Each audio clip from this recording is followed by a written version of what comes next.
நம்ம டிஎன்பிஎஸ்சி அதாவது Tamil Nadu public service commission group 2 அப்புறம் குரூப் 2A சர்வீஸ்க்கு டைரக்டா ரெக்ரூட்மெண்ட் பண்ண போறாங்க. இதுல நிறைய போஸ்ட்டுக்கு வேகன்சிஸ் இருக்கு, அதனால தான் டைரக்டா ரெக்ரூட் பண்றாங்க. இதுக்காக டிஎன்பிஎஸ்சி குரூப் 2 குரூப் 2A வந்து ரெண்டுமே கம்பைன் பண்ணி சிவில் சர்வீஸ் எக்ஸாமினேஷன் கண்டக்ட் பண்ண போறாங்க. இன்னைக்கு நம்ம இதுல என்னென்ன ஹைலைட்ஸ் பார்க்க போறோம் அப்படின்னா, இந்த அப்ளிகேஷன் நம்ம எங்க டவுன்லோட் பண்ணலாம், எப்படி டவுன்லோட் பண்ணலாம், அப்ளிகேஷன் ஃபைல் பண்றதுக்கு என்ன லாஸ்ட் டேட், அப்ளிகேஷன் ஃபைல் பண்றதுக்கு என்ன இன்ஸ்ட்ரக்ஷன்ஸ் இருக்குது, இதுல என்னென்ன போஸ்ட் வேகன்சி இருக்குது, எத்தனை போஸ்ட் வேகன்சி இருக்குது, எந்தெந்த கேட்டகரியில இது பிரிச்சிருக்காங்க, என்ன பே ஆஃப் கொடுக்க போறாங்க, இதுக்கு எலிஜிபிலிட்டி என்ன, எஜுகேஷன் குவாலிஃபிகேஷன் என்ன, இந்த மாதிரி முக்கியமான எல்லா திங்ஸும் நம்ம இந்த வீடியோவில் டிஸ்கஸ் பண்ண போறோம். ஸோ இதுதான் நம்ம டிஎன்பிஎஸ்சியோட notice number 11 2025.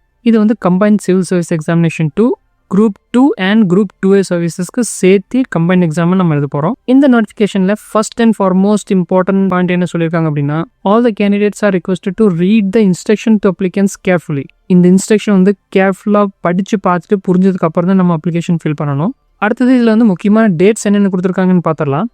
Last date for submission of online application அது பார்த்தீங்கன்னா 13 ஆகஸ்ட் 2025. இந்த டேட்டுக்குள்ளே நீங்கள் வந்து அப்ளிகேஷன் சப்மிட் பண்ணி முடிச்சிருக்கணும். ஸோ இதுதான் லாஸ்ட் டேட்டுன்னு நீங்கள் லாஸ்ட் வரைக்கும் வெயிட் பண்ணிட்டு இருந்தீங்க.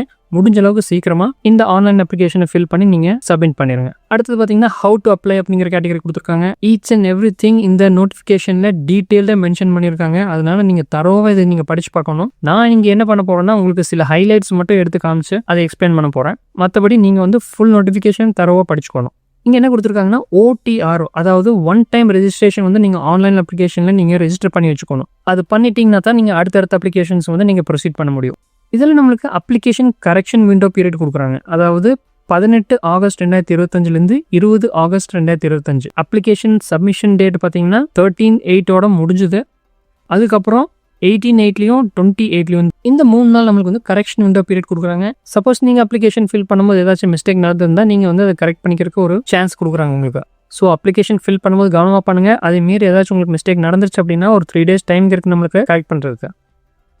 அடுத்தது பார்த்தீங்கன்னா இதில் என்னென்ன போஸ்ட் இருக்குது, அதுக்கு எத்தனை வேகன்சிஸ் இருக்குதுன்னு நம்ம பார்க்கலாம். ஃபர்ஸ்ட் குரூப் 2 சர்வீசஸில் என்ன இருக்குன்னு பார்த்துடலாம்.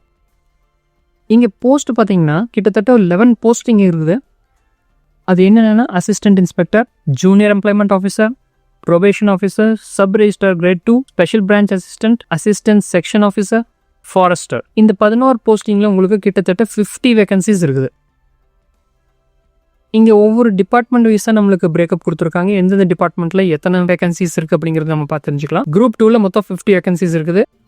இங்கே லெவல் ஆஃப் பே பார்த்தீங்கன்னா, அசிஸ்டன்ட் இன்ஸ்பெக்டர் இந்த கேட்டகரிக்கெலாம் பார்த்தீங்கன்னா லெவல் 18 CPS பே பண்ணுறாங்க. லெவல் 18ங்கிறது வந்து 36,000 1,35,000 வரைக்கும் இருக்கும். ஸோ இந்த மாதிரி ஒவ்வொரு லெவலுக்கும் ஒவ்வொரு ஸ்லாப் பே கொடுத்துருக்காங்க. உங்களுக்கு இந்த CPS லெவல்ஸ் பற்றி இன்னும் தெரிஞ்சுக்கணும்னா கீழே கமெண்ட்ஸில் சொல்லுங்கள், நான் உங்களுக்கு தனியாக அதை எக்ஸ்பிளைன் பண்ணுறேன்.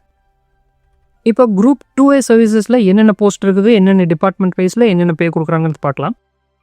இங்கே மொத்தம் 31 போஸ்ட் இருக்குது. 31 போஸ்ட்டில் பார்த்தீங்கன்னா 595 வேகன்சிஸ் அவைலபிளாக இருக்குது. ஸோ குரூப் 2A 595, அதுக்கப்புறம் குரூப் 2ல ஒரு 50, கிட்டத்தட்ட ஒரு 645 வேகன்சிஸ் வந்து இதில் அவைலபிளாக இருக்குது. இந்த வேகன்சி லிஸ்ட் வந்து போக போக இன்க்ரீஸ் ஆகும்னு சொல்கிறாங்க. ஸோ இந்த ஆப்பர்ச்சுனிட்டி நீங்கள் மிஸ் பண்ணாதீங்க. ஆன்லைன் அப்ளிகேஷனில் நீங்கள் ஃபில் பண்ணுங்கள், அட்டன் பண்ணுங்கள். ஒரு நல்ல ஜாப்ல சீக்கிரமாக பிளேஸ் ஆயிருங்க. அடுத்த முக்கியமான பாயிண்ட் பார்த்தீங்கன்னா எலிஜிபிலிட்டி கண்டிஷன்ஸ். எந்தெந்த கேட்டகரிக்கு என்னென்ன ஏஜ் லிமிட் இருக்குது அப்படிங்கிறது இங்கே கொடுத்துருக்காங்க. இங்கே பார்த்தீங்கன்னா அதர் கேண்டிடேட்ஸ் பற்றி தான் சொல்கிறாங்க.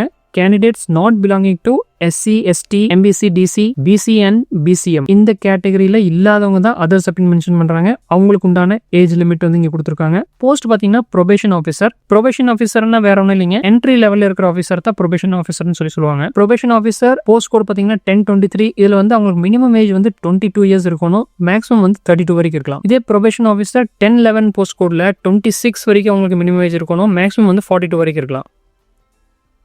ஃபாரஸ்டர், இது வந்து ஃபாரஸ்ட் டிபார்ட்மெண்ட்டில் ஒர்க் பண்ணுறவங்க தான் ஃபாரஸ்டர்னு சொல்லி சொல்லுவாங்க. இங்கே பார்த்தீங்கன்னா மினிமம் ஏஜ் குவாலிஃபிகேஷன் வந்து 21 இயர்ஸ் கொடுத்துருக்காங்க, மேக்ஸிமம் வந்து 32 இயர்ஸ் கொடுத்துருக்காங்க. அப்புறம் எக்ஸ் சர்வீஸ் மேன், விடோ இவங்களுக்கெல்லாம் வந்து ஏஜ் கன்செஷன் கொடுத்துருக்காங்க. சப் ரெஜிஸ்ட்ரார் கிரேட் 2 இவங்களுக்கு வந்து மினிமம் வந்து 20 இயர்ஸ் கொடுத்துருக்காங்க, மேக்ஸிமம் 32 இயர்ஸ் கொடுத்துருக்காங்க. Assistant inspector, junior employment officer, assistant section officer, special branch assistant இவங்க எல்லாத்துக்கும் பார்த்தீங்கன்னா மினிமம் ஏஜ் 18 இயர்ஸ் கொடுத்துருக்காங்க, மேக்ஸிமம் வந்து 32 இயர்ஸ் கொடுத்துருக்காங்க. அதே மாதிரி டிஃப்ரெண்ட் லேபிள் பர்சன், அப்புறம் எக்ஸ் சர்வீஸ் மேன், விடோஸ் இவங்களுக்கு எல்லாமே ஏஜ் கன்செஷன் கொடுத்துருக்காங்க. இங்கே பார்த்துக்குங்க. இப்போ நம்ம குரூப் 2A சர்வீசஸில் என்னென்ன ஏஜ் ரெக்யர்மெண்ட் கொடுத்துருக்காங்கிறது பார்க்கலாம். இந்த குரூப்ல எல்லா போஸ்ட்டுக்குமே ஏஜ் வந்து மினிமம் 18 இருக்கணும், மேக்ஸிமம் 32 வரைக்கும் இருக்கணும். எக்ஸிக்யூட்டிவ் ஆஃபீஸர் தவிர இவங்களுக்கு வந்து மினிமம் ஏஜ் 25 கொடுத்துருக்காங்க, மேக்ஸிமம் 37 ஏஜ் கொடுத்துருக்காங்க. அதே மாதிரி டிசபிலிட்டி பர்சனுக்கு, எக்ஸ் சர்வீஸ் மேனுக்கும், விடோஸுக்கும் ஏஜ் கன்செஷன் இங்கே கொடுத்துருக்காங்க. இப்போ இதில் BC category, BMC, MBC, SC, STs இவங்களுக்கெல்லாம் குரூப் 2 சர்வீஸில் என்னென்ன ஏஜ் கொடுத்துருக்காங்கிறத பார்க்கலாம். ப்ரொபேஷன் ஆஃபீஸர் போஸ்ட் கோட் 1023ல மினிமம் ஏஜ் 22 இயர்ஸ் இருக்கணும். மேக்ஸிமம் ஏஜ்க்கு எந்த லிமிட்டும் இல்லைன்னு சொல்லியிருக்காங்க. அதே ப்ரொபேஷன் ஆஃபீஸர் 1011 போஸ்ட் கோடில் 26 மினிமம் ஏஜாக இருக்கணும். மேக்ஸிமம் நோ லிமிட்னு கொடுத்துருக்காங்க. ஃபாரஸ்டர் பார்த்தீங்கன்னா 21 மினிமம் ஏஜில் இருக்கணும். மேக்ஸிமம் 37 வரைக்கும் இருக்கலாம். சப் ரெஜிஸ்டார் கிரேட் 2ல் பார்த்தீங்கன்னா மினிமம் ஏஜ் 20 இருக்கணும். மேக்ஸிமம் ஏஜ் நோ லிமிட் அப்படின்னு சொல்லி கொடுத்துருக்காங்க. For all post except the post of forester. இந்த 5வது பாயிண்ட் பார்த்தீங்கன்னா ஃபாரஸ்டர், ப்ரொபேஷன் ஆஃபீஸர், அப்புறம் சப் ரெஜிஸ்டார் கிரேட் 2 இந்த 3 பேர்த்தை தவிர மற்ற எல்லா போஸ்ட்டுக்குமே மினிமம் ஏஜ் 18 கொடுத்துருக்காங்க. மேக்ஸிமம் நோ லிமிட் அப்படின்னு சொல்லி கொடுத்துருக்காங்க. இப்போ நம்ம குரூப் 2A சர்வீசஸுக்கு என்ன எலிஜிபிலிட்டின்னு பார்க்கலாம். இதுலேயும் பார்த்தீங்கன்னா எல்லா போஸ்ட்டுக்குமே மினிமம் ஏஜ் 18 இருக்கணும். மேக்ஸிமம் லிமிட் கிடையாது. எக்ஸிக்யூட்டிவ் ஆஃபீஸர் தவிர இவங்களுக்கு மினிமம் ஏஜ் லிமிட் பார்த்தீங்கன்னா 25 இருக்கணும். மேக்ஸிமம் நோ லிமிட் அப்படின்னு சொல்லி கொடுத்துருக்காங்க. இப்போ நம்ம சப்போர்ட்டிங் டாக்குமெண்ட்ஸ் என்னென்ன வேணுங்கிறது பார்த்துடலாம். உங்கள் டேட் ஆஃப் பர்த் வெரிஃபை பண்ணுறதுக்கு உங்கள் 10th இல்லைனா 12th மார்க் ஷீட் வச்சு தான் வெரிஃபை பண்ணுவாங்க. வேறு எந்த ப்ரூஃபும் எடுத்துக்க மாட்டாங்க. இந்த 2 ப்ரூஃப் உங்ககிட்ட இல்லை அப்படின்னா உங்கள் பர்த் சர்டிஃபிகேட்டோ, உங்கள் ட்ரான்ஸ்ஃபர் சர்டிஃபிகேட்டோ இல்லை டிகிரி மார்க் ஷீட்டோ நீங்கள் அட்டாச் பண்ணலாம். இந்த 2 இல்லாத பட்சத்துக்கு நீங்கள் இந்த டீட்டெயில்ஸ் நீங்கள் கொடுக்கலாம். அடுத்த முக்கியமான பாயிண்ட் பார்த்தீங்கன்னா எஜுகேஷனல் அண்ட் டெக்னிக்கல் குவாலிஃபிகேஷன். இப்போ குரூப் 2 சர்வீஸ்க்கு என்னென்ன எஜுகேஷன் குவாலிஃபிகேஷன் தேவைப்படுது அப்படிங்கிறது பார்க்கலாம். நீங்கள் நல்லா கவனிங்க. நீங்கள் டிகிரி மட்டும் முடிச்சிங்கன்னா போதும். இங்கே இருக்கிற மேக்ஸிமம் எல்லா போஸ்ட்டுக்கும் நீங்கள் அப்ளை பண்ணலாம். 1-2 போஸ்டிங் மட்டும் உங்களுக்கு அடிஷனலாக குவாலிஃபிகேஷன் தேவைப்படும். அசிஸ்டன்ட் இன்ஸ்பெக்டர் இவங்களுக்கு ஏதோ ஒரு டிகிரி இருந்தால் போதும் அப்படின்னு சொல்லியிருக்காங்க. அடிஷ்னலாக ஏதாச்சும் டிகிரி முடிச்சிருக்காங்க அப்படின்னா இவங்களுக்கு ப்ரிஃபரன்ஸ் கொடுப்பாங்க. ஃபார் எக்ஸாம்பிள் நீங்கள் சோஷியல் ஒர்க்கில் MA டிகிரி பண்ணியிருக்கீங்க அப்படின்னா உங்களுக்கு தனியாக ப்ரிஃபரன்ஸ் கொடுப்பாங்க. இந்த மாதிரி அடிஷ்னலாக நீங்கள் என்னென்ன கோர்ஸ் பண்ணியிருக்கீங்களோ அதுக்கு தகுந்த மாதிரி உங்களுக்கு ஸ்பெஷல் ப்ரிஃபரன்ஸ் கொடுப்பாங்க. அடுத்தது பார்த்தீங்கன்னா ஜூனியர் எம்ப்ளாய்மெண்ட் ஆஃபீஸர். இதுவே பார்த்தீங்கன்னா டிகிரி மட்டும் இருந்தால் போதுங்க. ப்ரொபேஷன் ஆஃபீஸர் இவங்களுக்கும் டிகிரி இருந்தால் போதும். ஆனால் அவங்க சோஷியாலஜி இல்லை சைக்காலஜியில் ஏதாச்சும் கோர்ஸ் பண்ணியிருக்காங்க அப்படின்னா அவங்களுக்கு ஸ்பெஷல் ப்ரிஃபரன்ஸ் கொடுப்பாங்க. இங்கே நல்லா கவனிங்க. நீங்கள் டிகிரி மட்டும் முடிச்சிங்கன்னா போதும். இங்கே இருக்கிற மேக்ஸிமம் எல்லா போஸ்ட்டுக்கும் நீங்கள் அப்ளை பண்ணலாம். 1-2 போஸ்டிங் மட்டும் உங்களுக்கு அடிஷ்னலாக குவாலிஃபிகேஷன் தேவைப்படும். மற்றபடி பார்த்தீங்கன்னா எல்லாத்துக்குமே வெறும் டிகிரி இருந்திருந்தால் போதும். நீங்கள் ஈஸியாக இதில் அப்ளை பண்ணி உள்ளே என்டர் ஆகிக்கலாம். சப் ரெஜிஸ்டார் கிரேட் 2 பார்த்தீங்கன்னா டிகிரி இருந்திருந்தால் போதும். ஸ்பெஷல் பிரான்ச் அசிஸ்டன்ட் இவங்களுக்குமே ஒரு டிகிரி இருந்திருந்தால் போதும். ப்ரிஃபரன்ஸ் ஸ்பெஷலாக கொடுப்பாங்க. எதுக்குன்னா டைப் ரைட்டிங் இல்லை ஷார்ட் ஹேண்ட் நீங்கள் தெரிஞ்சிருக்குது அப்படின்னா உங்களுக்கு அடிஷ்னலாக ப்ரிஃபரன்ஸ் கொடுப்பாங்க. அசிஸ்டன்ட் செக்ஷன் ஆஃபீஸர் இவங்களுக்கு பார்த்தீங்கன்னா மாஸ்டர்ஸ் டிகிரி கேட்டிருக்காங்க. Or bachelor's degree in BGL லாவில் நீங்கள் பேச்சுலர்ஸ் டிகிரி வச்சிருந்தீங்கன்னா உங்களுக்கு இதில் ப்ரிஃபரன்ஸ் கொடுக்குறாங்க. அடுத்தது பார்த்தீங்கன்னா forester bachelor degree in science or engineering. இந்த 17 சப்ஜெக்டில் நீங்கள் ஏதோ ஒரு சப்ஜெக்ட் நீங்கள் கம்ப்ளீட் பண்ணியிருக்கோன்னு சொல்கிறாங்க. Agriculture, animal husbandry, botany, chemistry, computer application, computer science, engineering, environmental science, geology, horticulture, marine biology, mathematics, physics, statistics, veterinary science, wild life biology இல்லை zoology இதில் ஏதோ ஒரு சப்ஜெக்ட் நீங்கள் கம்ப்ளீட் பண்ணியிருக்கணும். இப்போ குரூப் 2A சர்வீசஸில் என்னென்ன எஜுகேஷன் குவாலிஃபிகேஷன் தேவைப்படுதுன்னு பார்க்கலாம். Assistant இன்ஸ்பெக்டருக்கு degree இருந்ததுன்னா போதும். சூப்பர்வைசர், ஜூனியர் சூப்பரிண்டெண்டன்ட் இவங்களுக்கும் ஒரு டிகிரி இருந்ததுன்னா போதும். சீனியர் ரெவன்யூ இன்ஸ்பெக்டர் இவங்களுக்கும் டிகிரி இருந்ததுன்னா போதும். மற்ற எல்லாமே பார்த்தீங்கன்னா அசிஸ்டன்ட் கேட்டகரியில் வருவாங்க. இது எல்லாத்துக்குமே எலிஜிபிலிட்டி பார்த்தீங்கன்னா வெறும் டிகிரி மட்டும் இருந்தால் போதும். நீங்கள் ஈஸியாக இந்த எக்ஸாம் அட்டன் பண்ணலாம். இப்போ சப்போர்ட்டிங் டாக்குமெண்ட்ஸ் என்னென்ன தேவைப்படும் அப்படிங்கிறது பார்த்துடலாம். 10th 12th diploma degree, PG degree, integrated PG degree, provisional degree certificate, consolidated mark sheet இது எல்லாமே எஜுகேஷன் குவாலிஃபிகேஷனுக்கு ப்ரூஃபாக அக்செப்ட் பண்ணிக்குவாங்க. இதில் எது இருந்தாலும் நீங்கள் ஸ்கேன் பண்ணி உங்களுக்கு ஒரு PDF காப்பியாக நீங்கள் சிஸ்டமில் சேவ் பண்ணி வச்சுக்கோங்க. இங்கே என்ன கொடுத்துருக்காங்கன்னா candidates must upload proof of publication of results of the respective qualification. உங்கள் ரிசல்ட் பப்ளிஷ் ஆன ப்ரூஃப் கேட்குறாங்க. அதுவும் நீங்கள் சாஃப்ட் காப்பியாக சேவ் பண்ணி வச்சுக்கோங்க. அடுத்தது பார்த்தீங்கன்னா மெடிக்கல் அண்ட் ஃபிசிக்கல் ஸ்டாண்டர்ட்ஸ். இது ரொம்பவுமே முக்கியமான ஒரு point. Physical standards for post of forester. Forester posting physical standard கண்டிப்பாக கேட்பாங்க. இங்கே பார்த்தீங்கன்னா மேல், ஃபீமேல், 3rd ஜெண்டருக்கு ஹைட்டு, செஸ்ட் மெஷர்மெண்ட்லாம் கொடுத்துருக்காங்க. செக் பண்ணிக்காங்க. Visual standards for all post. உங்களோட விஷுவல் கேப்பபிலிட்டி இங்கே நல்லா இருக்கும்னு சொல்கிறாங்க. ஸ்டாண்டர்ட் 1 வரைக்கும் மெயின்டைன் பண்ணணும். இந்த கேட்டகரிக்கெலாம் அசிஸ்டன்ட் இன்ஸ்பெக்டருக்கு மட்டும் ஸ்டாண்டர்ட் 2 ஆர் பெட்டர் கேட்டகரியில் இருக்கணும். கலர் பிளைண்ட்னஸ் இல்லை நைட் பிளைண்ட்னஸ் இருந்துச்சுன்னா உங்களுக்கு டிஸ்குவாலிஃபை பண்ணிடுவாங்க. ஸோ இதை மைண்டில் வச்சுட்டு நீங்கள் அப்ளை பண்ணுங்கள். அப்புறம் இன்னொன்று முக்கியமான பாயிண்ட் பார்த்தீங்கன்னா நாலேஜ் இன் தமிழ். தமிழ் கண்டிப்பாக உங்களுக்கு தெரிஞ்சிருக்கணும் அப்படின்னு சொல்லி மென்ஷன் பண்ணியிருக்காங்க. இந்த பாயிண்ட்லேயே நீங்கள் மைண்டில் வச்சுக்கோங்க. அடுத்தது பார்த்தீங்கன்னா பிளான் ஆஃப் எக்ஸாமினேஷன். இங்கே பார்த்தீங்கன்னா இந்த சிவில் சர்வீஸ் எக்ஸாமினேஷன் 2 ஸ்டெப்பில் இருக்குன்னு சொல்லி சொல்கிறாங்க. ஒன்று காமன் ப்ரிலிமினரி எக்ஸாமினேஷன், இன்னொன்று பார்த்தீங்கன்னா குரூப் 2க்கு ஒரு மெயின் எக்ஸாம், அப்புறம் குரூப் 2Aக்கு ஒரு மெயின் எக்ஸாம் கண்டக்ட் பண்ணுவாங்க அப்படின்னு சொல்லி போட்டிருக்காங்க. இந்த காமன் ப்ரிலிமினரி எக்ஸாமினேஷன் நீங்கள் அட்டன் பண்ணிங்கன்னா தான் உங்களோட மெயின் எக்ஸாமினேஷனுக்கு செலெக்ஷன் பண்ணுவாங்க. இந்த காமன் ப்ரிலிமினரி எக்ஸாம் நீங்கள் அட்டன் பண்ணிங்கன்னா தான் நீங்கள் மெயின் எக்ஸாம் எழுத முடியும். மெயின் எக்ஸாம் நீங்கள் குரூப் 2க்கு தனியாக எழுதணும், குரூப் 2Aக்கு நீங்கள் தனியாக எழுதணும். அடுத்தது இங்கே ரேங்கிங் ப்ரொசீஜர் கொடுத்துருக்காங்க. இது எல்லாமே பாயிண்ட் வைஸ் தான் கொடுத்துருக்காங்க. நீங்கள் எல்லாமே ஒரு தடவை கோ த்ரூ பண்ணிக்கோங்க. இங்கே பார்த்தீங்கன்னா ஸ்கீம் ஆஃப் எக்ஸாமினேஷன் அப்படின்னு கொடுத்துருக்காங்க. ஃபர்ஸ்ட் வந்து ப்ரிலிமினரி எக்ஸாமோட டீட்டெயில்ஸ் கொடுத்துருக்காங்க. இங்கே என்னென்ன சப்ஜெக்ட்ஸ் இருக்குது, என்ன ஸ்டாண்டர்ட் இருக்குது, கொஸ்டின் என்ன, மார்க்ஸ் எவ்வளோ, டியூரேஷன் எவ்வளோ, மினிமம் மார்க்ஸ் எவ்வளோ தேவைப்படுது, இது எல்லாமே இங்கே மென்ஷன் பண்ணியிருக்காங்க. ஃபர்ஸ்ட் பார்த்தீங்கன்னா லாங்குவேஜ், தமிழ் ஒரு இங்கிலீஷ். இது வந்து ஸ்டாண்டர்ட் பார்த்தீங்கன்னா 10th ஸ்டாண்டர்டில் இருக்கும். கொஸ்டின்ஸ் பார்த்தீங்கன்னா 100 கொஸ்டின் கேட்பாங்க. மார்க்ஸ் வந்து டோட்டல் மார்க்ஸ் வந்து 300 மார்க்ஸ் இருக்கும். டியூரேஷன் பார்த்தீங்கன்னா மொத்தம் இந்த எக்ஸாமுக்கு வந்து 3 hours டைம் கொடுப்பாங்க. இதில் மினிமம் குவாலிஃபிகேஷன் மார்க் பார்த்தீங்கன்னா 90 எடுத்தீங்கன்னா தான் நீங்கள் குவாலிஃபை ஆகுவீங்க.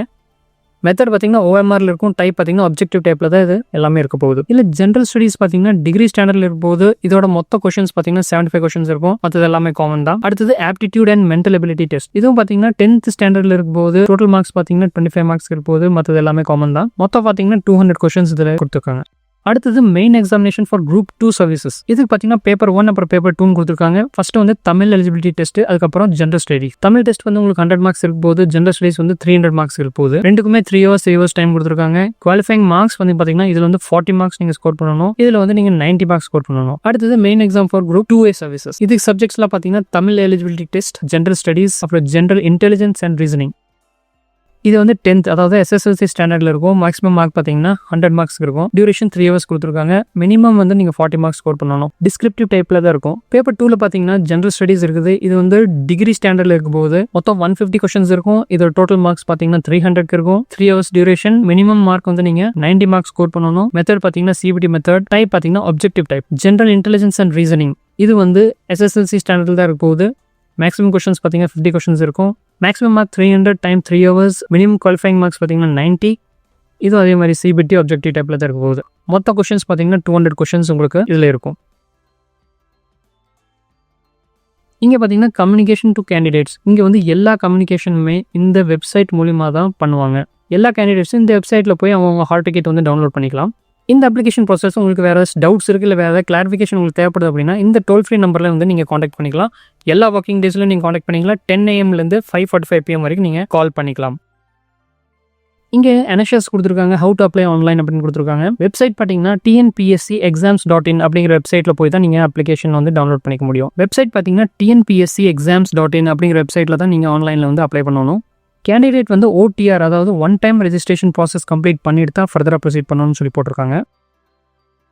OTR ரெஜிஸ்ட்ரேஷன் பண்ணும்போது அவங்க வந்து ஸ்கேண்ட் இமேஜஸ் வந்து வச்சிருக்கணும். அவங்களோட ஃபோட்டோ வந்து 20 KB 50 KB சைஸ்க்குள்ளே அவங்க சேவ் பண்ணி வச்சிருக்கணும். ஃபோட்டோ ஃபார்மேட் பார்த்தீங்கன்னா JPG ஃபார்மேட்டில் தான் இருக்கணும். சைன் பண்ணி நீங்கள் ஸ்கேன் பண்ணி வச்சுக்கீங்க. அதோட சைஸ் பார்த்தீங்கன்னா 10 KB 20 KB இருக்கணும். இந்த சிக்னேச்சரோட ரெசல்யூஷன்ஸ் பார்த்தீங்கன்னா 20 dpi இருக்கணும். இதை வந்து நீங்கள் சாஃப்ட் காப்பியாக CD பென் டிரைவ்லையோ இதுலையும் நீங்கள் சேவ் பண்ணி வச்சுக்கணும். நீங்கள் வந்து உங்கள் மொபைல் நம்பரையும் உங்கள் இமெயில் ஐடியும் வேலிடாக வச்சிருக்கணும். அடுத்த point details to be furnished during one time registration. இங்கே OTR ரெஜிஸ்ட்ரேஷன் பண்ணும்போது என்னென்ன முக்கியமான விஷயம் நீங்கள் கவனிக்கணும்னா, நீங்கள் உங்களோட correct SSLC register number mention பண்ணணும், சர்டிஃபிகேட் நம்பர் மென்ஷன் பண்ணணும், month, year of passing, medium of instruction, எந்த போர்டு உங்களுக்கு சர்டிஃபிகேட் இஷ்யூ பண்ணிருக்கு, இந்த எல்லா டீட்டெயில்ஸும் நீங்கள் பக்காவாக மென்ஷன் பண்ணணும்.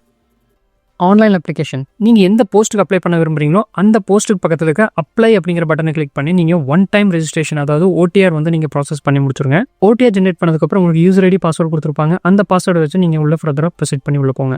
இங்கே வந்து உங்கள் ஃபோட்டோ, உங்கள் சைன் எப்படி இருக்கும்னு சொல்லி மென்ஷன் பண்ணியிருக்காங்க. என்ன சைஸில் இருக்கணும், என்ன ஹைட்டில் இருக்கணும், இதெல்லாமே நீங்கள் பக்காவாக கோ த்ரூ பண்ணிக்கோங்க. இப்போ எக்ஸாமினேஷன் சென்டர்ஸ் எல்லாம் எங்கெங்கே இருக்குது அப்படிங்கிறத பார்த்துடலாம். நீங்கள் ஆன்லைனில் அப்ளை பண்ணும்போதே உங்களுக்கு வந்து எந்த சென்டர் வேணும் அப்படிங்கிறத நீங்களே செலக்ட் பண்ணிக்க முடியும். இப்போ காமன் ப்ரிலிமினரி எக்ஸாம் வந்து எந்தெந்த சென்டர்ஸில் இருக்குன்னு இப்போ கீழே கொடுத்துருக்காங்க. இதை செக் பண்ணி பாருங்கள். ஆல்மோஸ்ட் எல்லா ஸ்டேட்ஸ்லையும் அதுக்கு சென்டர் இருக்குது. மெயின் எக்ஸாம் பார்த்தீங்கன்னா இந்த ஒரு 7 சென்டரில் தான் கொடுத்துருக்காங்க. சென்னை, கோயம்புத்தூர், மதுரை, திருச்சி, திருநெல்வேலி, சேலம், வேலூர். இப்போ எக்ஸாம் ஃபீஸ் பற்றி பார்க்கலாம். ப்ரிலிமினரி எக்ஸாம் ஃபீஸ் வந்து பார்த்தீங்கன்னா 100 rupees பே பண்ணணும். மெயின் எக்ஸாம் பார்த்தீங்கன்னா 150 நீங்கள் பே பண்ணணும் ஒரு எக்ஸாமுக்கு. குரூப் 2னா நீங்கள் 150 பே பண்ணணும். குரூப் 2, குரூப் 2A நீங்கள் ரெண்டுமே அட்டன் பண்ணுறீங்க அப்படின்னா நீங்கள் வந்து 300 பே பண்ணுற மாதிரி இருக்கும். இந்த எக்ஸாமினேஷன் ஃபீஸ் வந்து நீங்கள் வந்து ஆன்லைனில் பே பண்ணலாம். Credit card, debit card, UPI எதில் வேணாலும் நீங்கள் ஈஸியாக பே பண்ணிக்க முடியும். இதுக்கப்புறம் வர NSS எல்லாமே நீங்கள் கம்ப்ளீட்டாக கோ த்ரூ பண்ணுங்கள். இந்த எக்ஸாம் வந்து நீங்கள் நல்லபடியாக அட்டன் பண்ணுங்கள். All the best. சீக்கிரமாக ஒரு நல்ல போஸ்டிங்கில் ப்ளேஸ் ஆயிருங்க. உங்களுக்கு கவர்மெண்ட் ஜாப் ரிலேட்டடாக வேறு ஏதாச்சும் வீடியோஸ் வேணும்னா கீழே கமெண்ட்ஸில் சொல்லுங்கள். அதுக்கு நான் கண்டிப்பாக போடுறேன். மறுபடியும் அடுத்த வீடியோவில் உங்களை சந்திக்கிறேன். நான் உங்கள் ஃப்ரெண்ட் கார்த்திக். நன்றி, வணக்கம்.